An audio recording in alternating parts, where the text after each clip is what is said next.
Sejam bem-vindos ao RH Summit, o evento que já é a maior conferência online gratuita de RH do Brasil. Eu sou a Jéssica Martins, estou com vocês em quase todos os vídeos, né? É uma alegria para mim compartilhar e trazer esses conteúdos, especialmente nessa edição com tantos palestrantes. E hoje a gente vai conversar um pouquinho com o Marco, a gente vai falar sobre um tema um pouquinho diferente, vocês vão entender como que ele está conectado aí com o engajamento e também com a atuação do RH. Marco, seja muito bem-vindo. Muito obrigada pela tua disponibilidade, pelo teu tempo, pelo teu conteúdo. Antes da gente começar, se apresenta pra gente, por favor, e conta um pouquinho da tua história e da tua empresa também pra gente. Legal. Tudo bem, pessoal? Meu nome é Marco, eu sou um dos fundadores da Alia, né? A Alia é uma solução, um benefício que faz o salário das pessoas render mais. E como é que a gente faz isso? A gente faz isso através de conexões do dia a dia, onde as pessoas conseguem economizar nos locais que elas já frequentam. Um restaurante que ela já almoça, num curso, numa faculdade que ela queira fazer, no cabeleireiro que ela corta o cabelo, enfim. A ideia é elevar as situações do dia a dia que as pessoas consigam economizar. Ele se assemelha, Jéssica, a um clube de descontos, mas o grande diferencial da Alia hoje é que a gente consegue criar conexões onde as pessoas economizam nos locais que elas já utilizam. Esse é o nosso objetivo. Bom, falando um pouquinho sobre mim, eu sou formado em sistemas de informação. Desde 2002, trabalhei com consultoria de tecnologia. Passei por empresas implementando sistemas ERP, CRM, BI. Empresas aí como Teleperformance, Fast Shop, Fiesp, Coca-Cola. E acho que isso me ajudou bastante numa bagagem interessante e que me levou aí lá no ano de 2012, 2013, a começar a pensar em empreender. Foi quando aí que em 2014 eu junto com os meus sócios, né, a Alia hoje tem mais 3 sócios, o Gustavo, o Rogério e o Elton, e a gente acabou fundando a Colaboradores, que mudou para a Alia, né, em 2018, a gente já passou por um trabalho de brand. E hoje o propósito da Alia é justamente fazer com que as pessoas atinjam os seus objetivos. E uma das coisas muito fortes do nosso negócio, e minha especificamente falando, a gente quer colaborar com a cultura da economia diária. E até por isso a gente vai falar um pouco desse tema aqui voltado aí para o lado mais financeiro da coisa. Muito bem, Marco, obrigada. E como eu disse, a gente vai falar de um assunto um pouquinho diferente, que é finanças, né? Mas a gente vai falar um pouquinho mais de como que o RH pode fomentar essa cultura de bem-estar financeiro e qual que é a relação disso com os resultados do negócio, né, Marco? Acho que é um pouco desse nosso papel aqui hoje.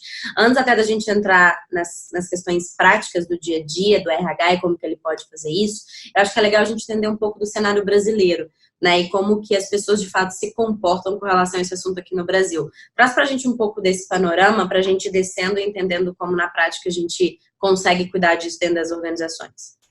Legal, Jéssica.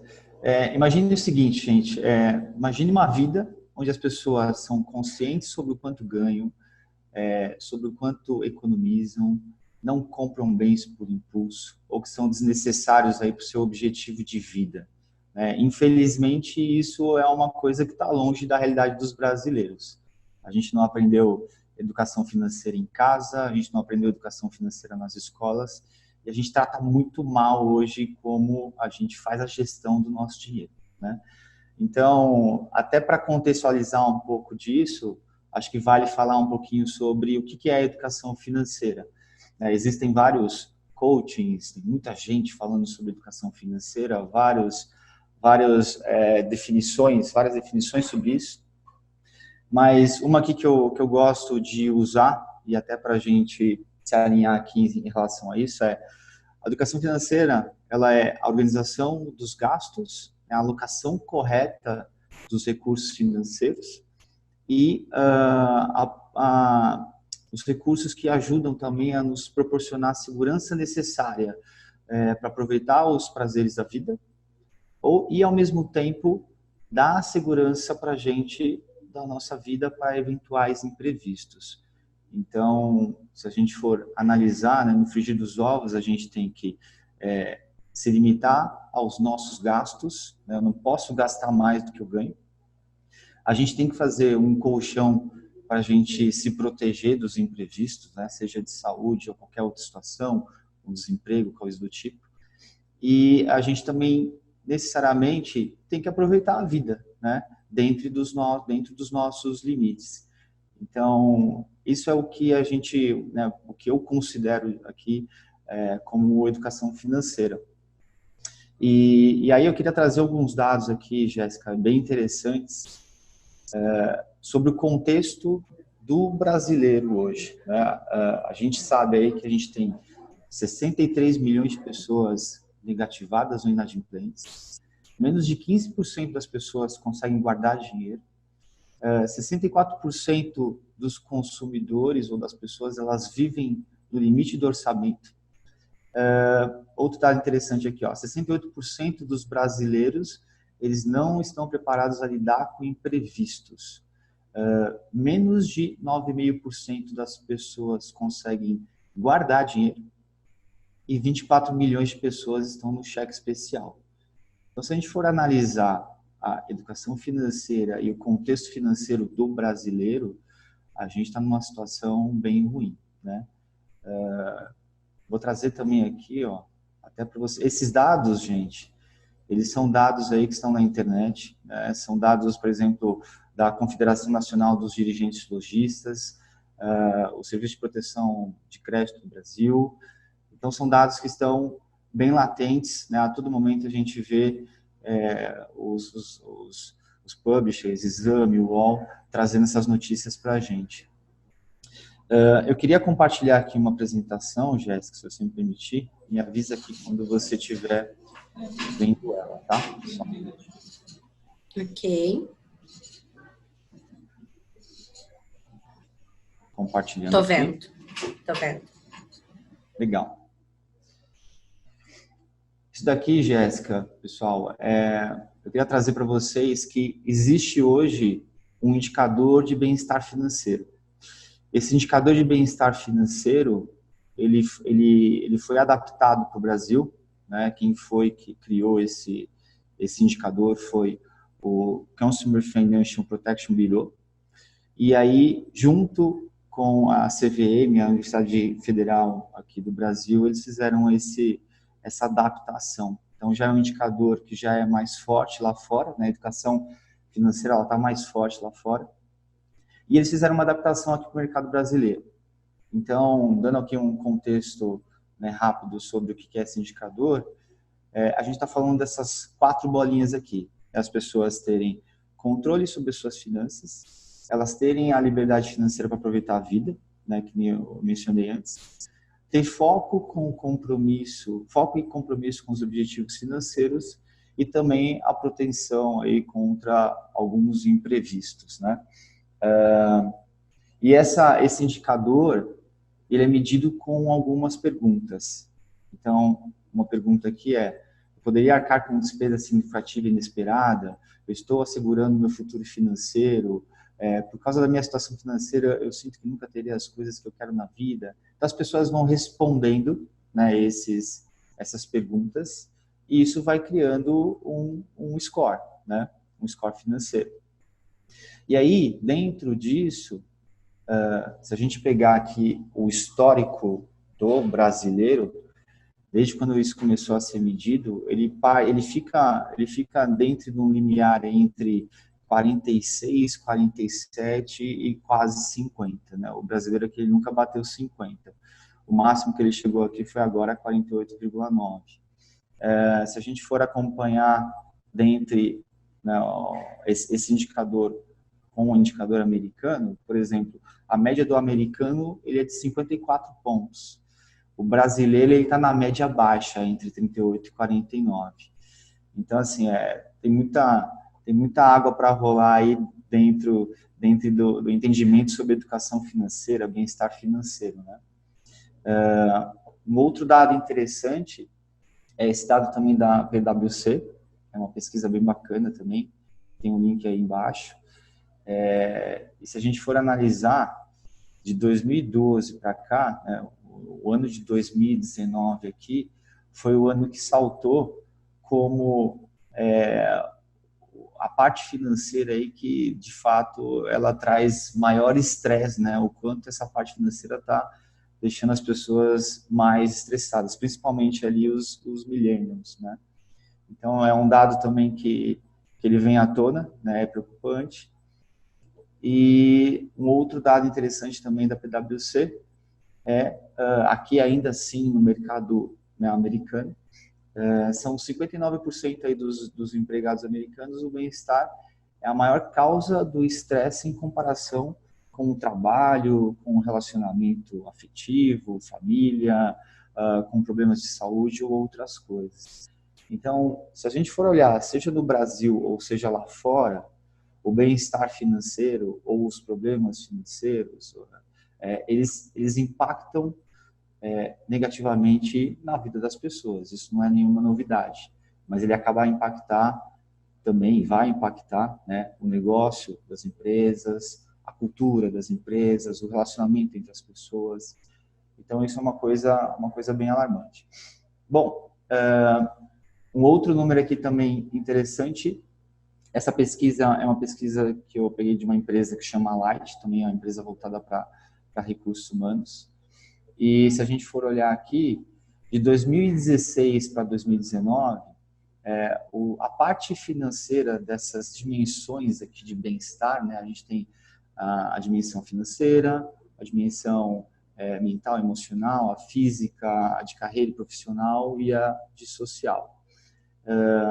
A parte que envolvia mais a mental, emocional e a física, elas eram, em 2016, o ponto mais forte, né, que se destacava mais entre aí o que faz mais, o que gera mais estresse, né, ou que está mais em cima das necessidades das pessoas. Hoje, o financeiro ele já tem um destaque maior, né, ele já impacta muito mais forte essa parte das pessoas e é um dado também que a gente tem que ter bastante atenção em relação a isso. Tem para complementar aqui e para fechar essa apresentação, tem um link, que é esse que está aparecendo aí na tela para vocês, é um link que você consegue responder as perguntas e entender como é que está o seu score financeiro, né, em relação à média aqui, por exemplo, dos Estados Unidos, né, a média lá está 54. Tem também um link aqui no Brasil, que eu não tenho ele agora, mas é bacana, né, se as pessoas quiserem, se vocês quiserem entrar e fazer, entender todas aquelas perguntas que eu passei nos slides anteriores, você consegue entrar aqui, responder essas perguntas e ter lá no final o seu score financeiro. Então, isso é uma coisa que a gente consegue entender e com base nessas respostas, nessas perguntas, na realidade a gente vai entender onde que a gente se encaixa e como é que está a nossa situação, né? Vai acender um alertazinho aí para ver se a gente está gastando demais, se a gente está dentro do nosso limite, se eu estou gastando com coisas que de fato não fazem sentido, se eu estou conseguindo prever aqui uma reserva financeira ou para imprevisto. Então, é bem legal. Se vocês quiserem fazer, fiquem à vontade. E é uma forma também, dá para as empresas usarem esse link, né? Talvez você procurar o link aí do Brasil, para começar por esse diagnóstico, né? Até mesmo num processo de educação financeira pode ser um incentivo legal para fazer com que as pessoas participem e falem sobre esse assunto, né?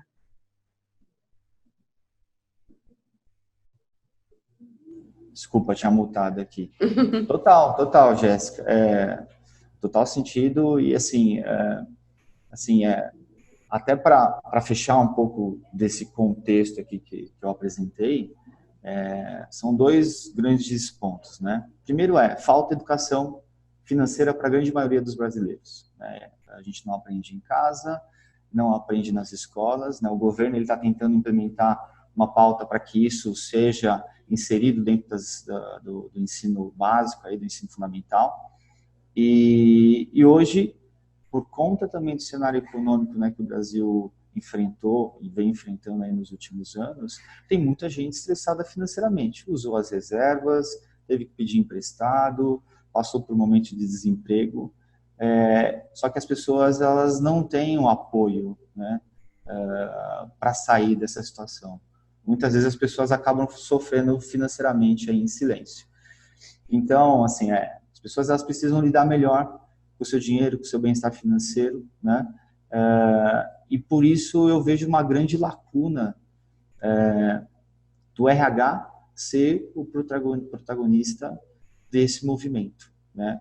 Se o RH conseguir abraçar as pessoas e acolher essa responsabilidade, ela vai ajudar não só as pessoas, mas ela vai impactar o negócio da companhia, porque isso envolve cultura, isso envolve relacionamento, isso envolve crescimento das pessoas e, enfim, para fechar esse contexto, queria fechar com essa frase aqui. Inclusive, essa é a minha próxima pergunta, né? Quando a gente conversou um pouquinho, eu entendi do teu negócio, a gente foi falando um pouco do conteúdo, naturalmente eu fiquei me perguntando, né, assim, por que que então o RH precisa ser protagonista nesse processo de desenvolver essa cultura, de falar sobre isso? A gente sabe o quanto que isso impacta de fato no engajamento, na motivação e na vida, no estresse mesmo ou não das pessoas no dia a dia, né? Algo que a gente já sabe, mas trazer isso para a pauta do RH, eu acho que é uma coisa de fato diferente que pode impactar bastante. Como que surgiu esse processo, né? E por que que o RH de fato tem que ser protagonista no desenvolvimento dessa cultura? Legal, Jéssica. Eu acho algumas coisas, né? Assim, hoje o RH ele tem N ferramentas e como benefício ele trata principalmente de duas dimensões, né? O bem-estar físico e bem-estar mental.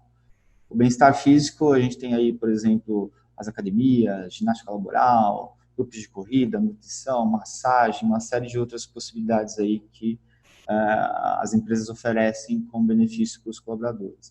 O mental, ele vai mais na linha de conhecimento, de treinamentos, de subsídios de curso, faculdades, cursos em companies, coachings, etc. Porém, as pessoas elas não conseguem alcançar o bem-estar financeiro de maneira completa sem que haja o bem-estar financeiro, né? Bem-estar, na verdade, ela não consegue acessar esse bem-estar se ela não estiver bem financeiramente falando. Ela não vai, cara, fazer uma massagem ou usar algum outro benefício se ela está ferrada lá com a conta do banco dela, se ela entrou no cheque especial, se ela não consegue pagar a escola do filho, ela não vai conseguir nem desenvolver, né, dentro da companhia, sei lá, trabalhar com as outras pessoas de uma maneira squads, cara, ela vai perder tempo fazendo N ações para tentar resolver essa bola de neve que ela entrou. Então, assim, uma coisa que eu vejo muito, né? Ela precisa desestressar primeiro essa situação financeira para que ela entenda e, de fato, aproveite os benefícios que a empresa também proporciona para ela. Então, assim, esse ponto é um ponto delicado, né? É um ponto que vejo que o RH ele pode trabalhar bastante isso dentro das empresas. É uma oportunidade para o RH, né, trabalhar isso.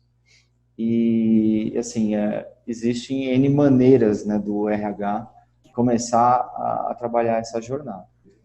Uma dessas jornadas seria o desenvolvimento de uma cultura que pensa mais nesse aspecto financeiro. Lembro que quando a gente conversou, né, assim, você falou muito da questão da cultura da economia diária, né, que a gente acha às vezes que a gente tem que economizar às vezes uma vez por mês, quando recebe o salário, tira X% e é isso, né? Só que tem todo um processo, toda uma cultura que a gente precisa estabelecer e cultivar todos os dias. Então, um dos caminhos seria desenvolver e fomentar essa cultura?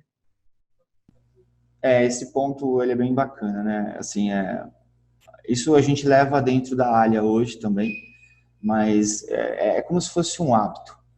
Se as pessoas elas começarem a economizar na sua situação do seu dia a dia, isso acaba virando um hábito para ela. E é um hábito financeiro, né? Então, a gente acredita que se o RH consegue, de alguma maneira, oferecer formas do colaborador economizar no seu dia a dia, onde ele almoça todo dia, ou onde ele vai, né, almoçar, enfim, sempre, sei lá, por exemplo, ele quer fazer um curso, uma faculdade, um curso de idiomas, o RH ajudar também a criar essas parcerias e fazer com que ele economize nessas situações. Então, sei lá, vou dar alguns exemplos aqui. Se a pessoa consegue economizar, por exemplo, no lugar que ela almoça sempre, 3, 4 vezes por semana, pô, isso já faz uma diferença até no voucher refeição dela. A gente vai potencializar o quanto esse voucher refeição ele vai esticar ou vai, né, durar dentro do mês. Mesma coisa com a faculdade, né? Se o cara economiza 15, 20, 30% numa faculdade, isso faz uma baita diferença no salário dele.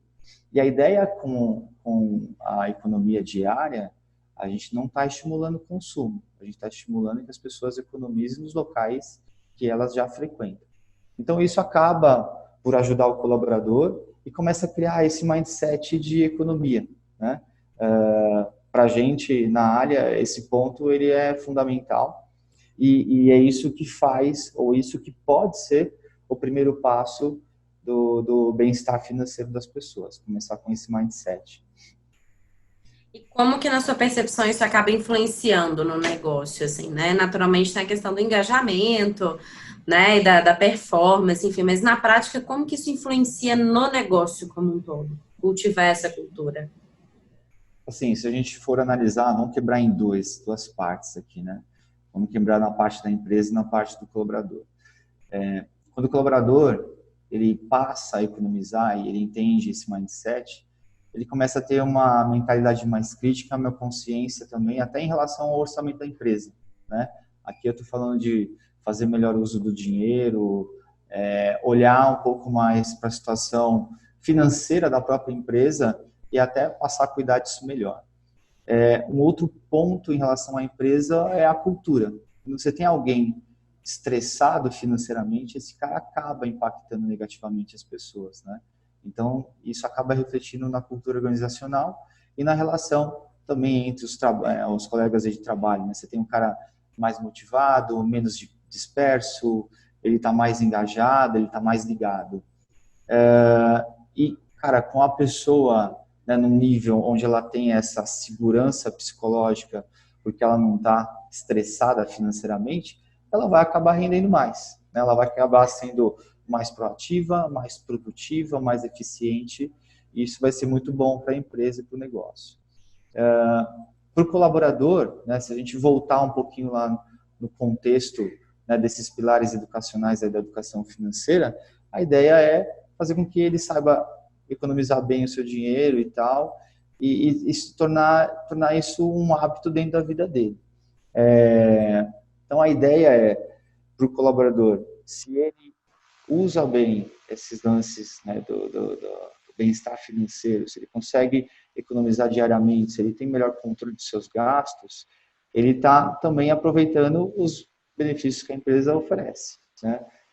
Por exemplo, eu já presenciei, até tive casos comigo mesmo, pô, você tem uma festa da empresa, tal, porra, legal, vamos lá, vamos para a festa. Mas se você está naquele momento financeiro horrível, cara, você não vai aproveitar a festa, você não vai lidar bem com seus colegas.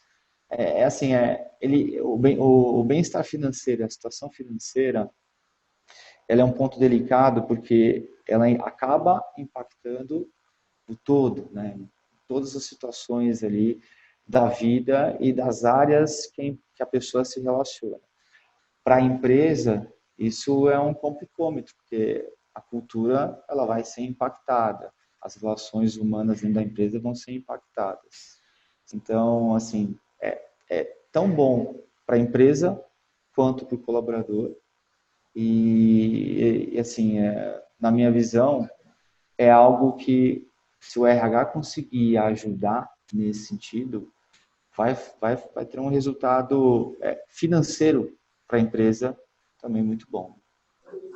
O que eu estou entendendo é que, assim, existem diversos números, pesquisas e etc., que diz que nós, como seres humanos, uma das coisas que mais impacta o nosso emocional é a questão financeira, né? Tanto a gente se interessa mais por uma coisa ou outra em função das questões financeiras, né? Isso já pensando na parte aí de recrutamento, que já é um indício, e o que mais nos tira do eixo é quando a gente está desestabilizado financeiramente. E aí, dentro desse contexto, aí se trouxe diversas coisas, né? Então, o quanto que isso pode impactar na performance, no clima e etc. E o quanto que isso também, quando a gente cuida, né? Quando a gente fala sobre isso, quanto que a gente pode potencializar todas essas coisas e os outros benefícios da empresa, que eu acho que é super legal também, né? Quando você fala que quando a gente cuida e ajuda o colaborador a cuidar da sua vida financeira, economizar diariamente, a gente consegue fazer com que ele aproveite melhor todos os outros benefícios que a gente tem. E o RH sendo protagonista desse contexto é interessante porque ele é a melhor forma de escalar esse processo, né? Porque quando a gente fala de cultura, de guardiões da cultura, isso passa pelo RH ou projetos de RH, né? Eu acho que é mais ou menos por essa linha de raciocínio, né? E aí, quando eu falo que quando as empresas não cuidam disso, quando elas não olham para esse lugar, quais são as consequências na sua percepção? Porque eu, particularmente, nunca trabalhei numa empresa e nunca vi uma empresa falar sobre educação financeira. Estou dizendo que, então, que talvez grande parte das empresas brasileiras, até onde, né, vai aqui o meu domínio, a gente não conversa sobre isso, né? Então, quais são os reflexos? É o oposto de tudo isso que a gente está falando aqui, imagino, né, Mar? Exato, Jéssica. Assim, a gente não vê, de fato, isso parece ser um tabu, né, para as empresas e também para as pessoas, né? As pessoas que estão estressadas financeiramente, elas não se abrem, elas não falam muito disso. E esse é um ponto legal, porque se a empresa conseguir trabalhar bem isso, o colaborador ele vai se sentir mais acolhido, né? Ele vai se sentir mais dentro da organização, ele vai passar a se doar de um jeito diferente, seja até, né, entre os seus colegas, pares, subordinados ou chefes, todo mundo ganha com isso. E aí, assim, né, o impacto para uma empresa que não está olhando para isso, ou que não está cuidando disso, são alguns, né? Vou colocar alguns pontos aqui. Por exemplo, aumento de turnover. Provavelmente algum RH aí que está escutando a gente já se deparou com pessoas que pedem demissão só para acessar um FGTS, para pagar alguma dívida ou coisa do tipo, né? E isso está relacionado à educação financeira, porque algum momento escorregou, né, essa situação, e aí o cara chegou num limite dele ali que ele falou, cara, eu vou pedir minhas contas porque, sei lá, eu consigo acessar algum dinheiro para resolver esse tipo de situação. O absenteísmo, né? Até tem uma pesquisa aqui, né, de acordo com a pesquisa da Price aqui em 2017, eles estão dizendo aqui que as pessoas gastam pelo menos 3 horas ou mais por semana só para resolver problemas financeiros pessoais. Então, olha quanto tempo, né, o colaborador ele se dedica para resolver alguma dor financeira. Então, e as pessoas que estão com esses problemas financeiros, né, elas têm o dobro de chance de faltar no trabalho, eles estão mais inclinados a citar problemas aí de saúde, e tudo relacionado por causa desse estresse financeiro. Tem um outro ponto aí também interessante que é o presenteísmo, né? A pessoa que está lá na empresa, mas ela não está, né? Ela está, mas não está. Então, ela está distraída, ela está preocupada, ela está nervosa, ela está ansiosa, e tudo isso, né? Ela está tensa, e tudo isso são ofensores de performance, ofensores de produtividade. Isso acaba impactando também no clima organizacional, né? A piora no clima organizacional, eu penso as pessoas que estão com essas características, né, ele não se envolve no trabalho, ele não se envolve com as pessoas, ele não participa das discussões, ele não é criativo, ele não vai conseguir ser criativo naquele momento. Então, assim, a pessoa que está aí com a saúde financeira fragilizada, ela não pensa na sua evolução. Ela não vai usufruir dos outros benefícios, ela não vai fazer parte, ela não está muito aí para as questões da empresa, ela está tentando resolver a situação dela. E, cara, é uma situação bem complexa, porque todos esses pontos aqui, eles impactam muito no negócio, né? Às vezes, não é uma coisa que está tão clara ou tão explícita, mas isso aqui é uma baita de uma bandeira vermelha para o negócio performar, né? As pessoas impactam hoje no crescimento da empresa ou no declínio dela. Então, esses são alguns dos principais fatores aí que impactam negativamente o negócio. E partindo do pressuposto, né, que grande parte das empresas de fato não falam sobre isso, e dando um passo atrás, acho que você até começou falando sobre esse assunto, as nossas famílias não falam sobre isso, né? Logo as escolas não falam sobre isso, logo as empresas não falam sobre isso, né? Então, pensando aí que grande parte das empresas que provavelmente estão nos assistindo também não falam sobre isso, qual pode ser, quais podem ser os primeiros passos para a gente começar a ter essa conversa, a criar essa cultura, né? Uma vez entendendo que falar sobre isso é importante e que, de fato, todos nós precisamos de um suporte, ainda que seja nesse momento da vida adulta, né? Que a gente não teve condição de viver isso aí na nossa história infantil e adolescência, etc. Então, agora, na vida adulta, as empresas podem nos ajudar. Então, quais seriam os principais caminhos para a gente conseguir desenvolver isso dentro das empresas, Mar? Legal, Jéssica. Assim, um dos pontos que a gente acredita aqui é para você dar esse primeiro passo na educação financeira, no bem-estar financeiro das pessoas, a gente acredita que fazendo com que as pessoas economizem nas suas pequenas coisas do dia a dia já é um grande começo, né? Então, essas situações do dia a dia já fazem as pessoas criarem um pouco do mindset de entender um pouquinho como cuidar melhor do seu dinheiro. Então, se as pessoas pudessem economizar nos locais que elas já frequentam, seria algo que seria bacana. Não é algo tão pesado para o RH começar a fazer, ele consegue fazer isso por ele mesmo, mas se quiser também a gente consegue ajudar. Mas a gente fala aí de a criação de um clube de parcerias de coisas que dos estabelecimentos que as pessoas frequentam no dia a dia. E aí, para criar esse clube, eu vou compartilhar aqui 6 passos para o RH entender como ele pode fazer isso na empresa dele. Então, o primeiro passo é mapear as necessidades das pessoas e criar parcerias personalizadas, né? Como? Incentivando as pessoas a indicar os locais que elas já frequentam, ou através do e-mail, ou através de uma pesquisa, ou alguma outra ferramenta. Não adianta você criar um clube de parcerias de locais que as pessoas não frequentam. Então, tem que se atentar e tem que criar um clube personalizado. Hoje, normalmente, o RH ele já recebe como prática aí, indicações de pessoas que querem, eu quero fazer uma faculdade na Anhanguera. Ou ele vai lá e manda um e-mail para o RH e tenta trazer essa parceria, porque ele já pesquisou que a Anhanguera dá, sei lá, 30% de desconto, por exemplo, né? Então, o próprio colaborador ele já vai atrás dessas situações. Então, se o RH conseguir entender, mapear essas necessidades, ele já vai começar a entender e começar a fazer parte, a começar a se criar esse clube de parcerias do dia a dia. O segundo passo, né, após ouvir a equipe, é criar essa rede de parceiros.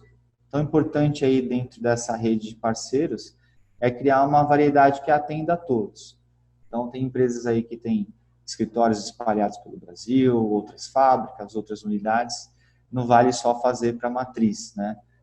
Tem muita gente que reclama, né? Nas minhas andanças aqui pelo RH, eu escuto bastante disso.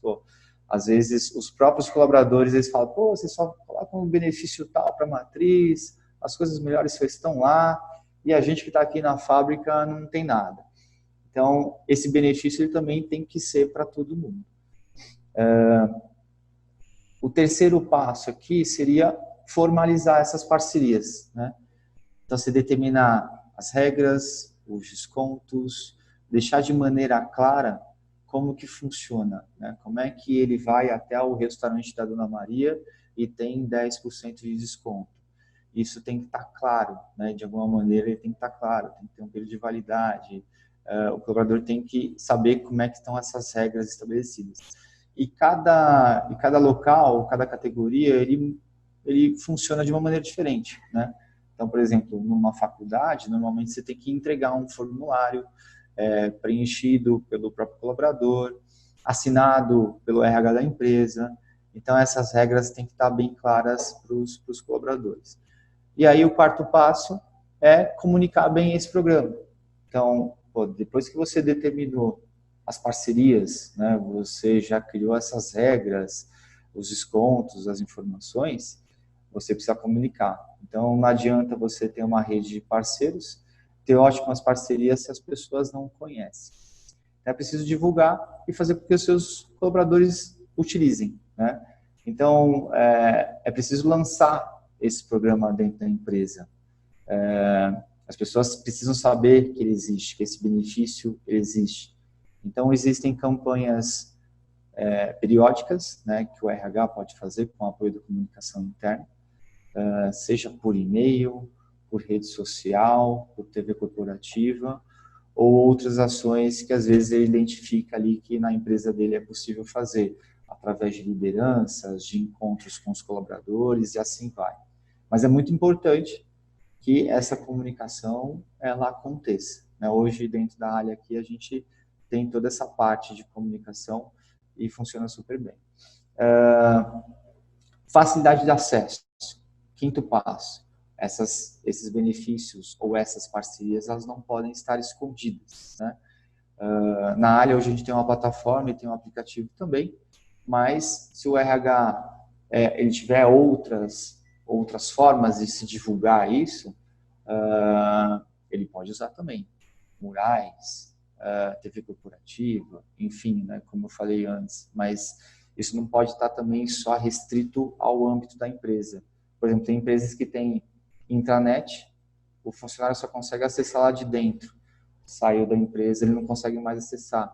Isso é um pouco ruim para o dia a dia dele, né? Às vezes ele não está dentro da empresa, ele está numa visita, está numa outra localidade. O bacana disso é que ele acesse no momento que ele precisar. Então, às vezes tem uma plataforma que ajude nisso, também faz muito sentido. E aí, o sexto passo aqui é uma visão e acompanhamento de como que está a situação do clube, né? Se as pessoas estão usando, se elas estão gostando, fazer às vezes uma pesquisa de NPS, entender se tem alguma parceria ou outra que está faltando, se está de fato agregando valor para elas.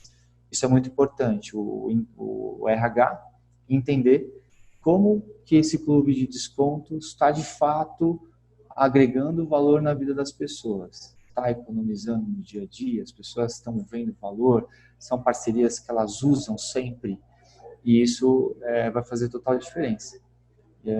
Bom, assim, esses foram os 6 passos aqui, né, de maneira mais simples, para o RH criar esse clube de parcerias, criar esses descontos para os colaboradores. E esse mindset, esse hábito de economia no dia a dia, ele vai ser o primeiro passo aí para uma educação financeira, para um bem-estar financeiro. A gente acredita muito nisso. Se o RH não tiver tempo de fazer isso a gente mapeou lá atrás, antes da gente desenvolver a área, a gente percebeu lá que 89% dos RHs não tinham tempo para gerir as parcerias e convênios, eles podem contar com a área para fazer toda essa gestão, esse mapeamento, criar essas parcerias, as divulgações, e eles não terem trabalho com isso. Então, esses são os passos, tá, Jéssica? Acho que, não sei se ficou claro, se você tem também alguma dúvida, alguma pergunta. Não, ficou muito claro. Fiquei pensando aqui, né? A gente tem falado algo que eu tenho visto de bastante, colocar um padrão entre vários conteúdos que a gente tem apresentado, das mais diversas trilhas, não só da trilha de benefício do trabalho, seja o que for, mas assim, que a gente tem partido por um cuidado e por um conhecimento cada vez maior e mais próximo dos nossos colaboradores, né? Entender quem é ele em todas as dimensões. E eu fiquei pensando assim, gente, talvez o ideal seria cada colaborador a gente ter um radarzinho, né, para entender quem é aquela pessoa nas suas diversas dimensões, não só de performance, né, não só essas coisas todas que a gente acaba mapeando, mas outras coisas que a gente sabe que influencia também, né, qual que é o nível dele, igual a roda da vida, né, lembrei que agora, roda da vida, como é que tá essa dimensão de vida, né, e aí a gente trazer esse assunto da educação financeira para dentro da empresa é muito genuíno, né. Então, é mais uma demonstração de que a gente, de fato, está preocupado com a pessoa, naturalmente isso vai impactar na performance e no resultado da empresa, mas que a gente está olhando para ele, né? Então, acho que a gente trazer esse assunto para dentro da empresa, acho que pode ser bem legal e um diferencial competitivo até, né? Dizer, olha, aqui a gente te ajuda a gerir melhor o seu dinheiro. né? É um dos benefícios que a gente pode trazer enquanto RH. Então, acho que isso é super legal e eu achei a ideia muito massa e o RH, de fato, pode contribuir com isso. Marco, muito obrigada pelos esclarecimentos, pelo teu conteúdo, pelo teu tempo. Vou pedir para você deixar sua mensagem final, né? Você está dizendo que transita aí bastante pelo RH, né? Deve estar vendo aí um monte de coisa que a gente erra, um monte de coisa que a gente acerta. Mas o que na tua percepção acho que é importante passar de mensagem sobre esse assunto para o RH? E deixa também teus contatos, como que as pessoas podem te acessar, por LinkedIn ou por e-mail, caso elas queiram continuar esse papo contigo. Legal, Jéssica. Eu que agradeço aí a oportunidade, o papo, achei super rico aqui. Assim, como mensagem final, o que eu acho que eu queria deixar aqui como mensagem existe uma grande oportunidade para o RH apoiar as pessoas na situação financeira delas, né?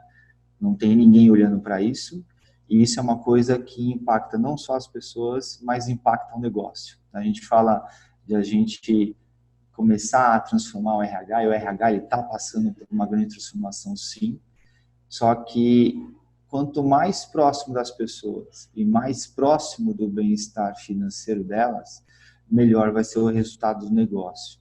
Então, a minha visão é essa, a minha mensagem final é essa, né? RHs, comecem a olhar para esse lado, porque isso vai fazer, né, com que o acelerador, né, a gente pisar no acelerador do crescimento da empresa e impulsioná-la aí para um outro patamar, ele vai acontecer. Então, depende muito das pessoas, de como elas estão, de como que ela está lidando aí no dia a dia, e se esse pratinho do bem-estar financeiro ele não estiver bem resolvido, ou ele não estiver sendo bem cuidado, ele vai quebrar e isso vai impactar em todas as outras áreas da empresa.